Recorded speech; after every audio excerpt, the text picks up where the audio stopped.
Le Flash Info avec le centre de stockage de la Manche. Et à la une de cette édition, la visite dans le Nord-Cotentin du secrétaire d'État à la transition écologique et solidaire. Ce sera jeudi et vendredi prochain.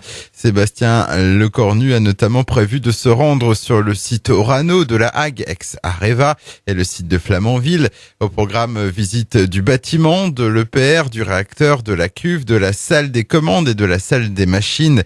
L'occasion peut-être de repréciser le calendrier de l'EPR mis en doute par l'autorité de sûreté nucléaire en début de semaine. Comme partout en France, le personnel des EHPAD était mobilisé ce mardi. 2 rassemblements organisés dans la Manche. Le premier rassemblé près de 300 personnes à 14h devant la sous-préfecture de Cherbourg. Au même moment, ils étaient 200 à Saint-Lô. Parmi leurs revendications, les syndicats réclament davantage de moyens humains. Écoutez, Dominique Merlier, délégué CGT au CHPC.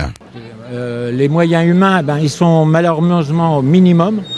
Les personnels font de l'auto-remplacement. Les toilettes se font maintenant en 6 minutes. C'est la moyenne qu'on prend au niveau des EHPAD.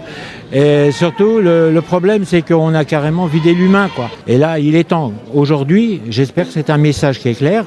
On n'en restera pas là. On va continuer la mobilisation. Si M. Macron estime que notre cause n'est pas juste, il faudra qu'il s'explique devant les familles. Dominique Merlier, donc au micro de Julien. Pour Hague FM, dans le reste de l'actualité locale, un Cherbourgeois de 58 ans devant le tribunal hier mardi. Dépité par la fin d'une relation amoureuse, il avait harcelé sa victime de texto. Entre juillet et septembre 2017, il a envoyé 1600 messages, des messages au contenu grossier, parfois violent. Le tribunal l'a condamné à 12 mois avec sursis, obligation de soins pendant 3 ans et interdiction d'entrer en contact avec la victime et sa fille.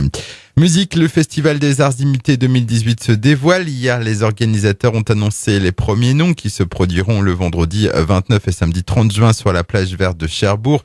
Il s'agit du renouveau, du reggae, Naman, de la rappeuse Kenny Arcana et de la chanteuse anglaise Soumti. Une seconde vague d'annonces doit être faite en mars 2018 pour avoir la totalité de la programmation. Sachez que la billetterie est ouverte avec jusqu'à fin février des tarifs préférentiels. Et puis dans un autre style, le festival Jazz en B annonce la venue de la chanteuse Mélodie Gardot et de Julie Eriksen. Les deux se produiront sur la scène des Tamaris-Carole Julouville lors de la 2e soirée. Le festival Jazz en B, ce sera du 25 juillet au 5 août.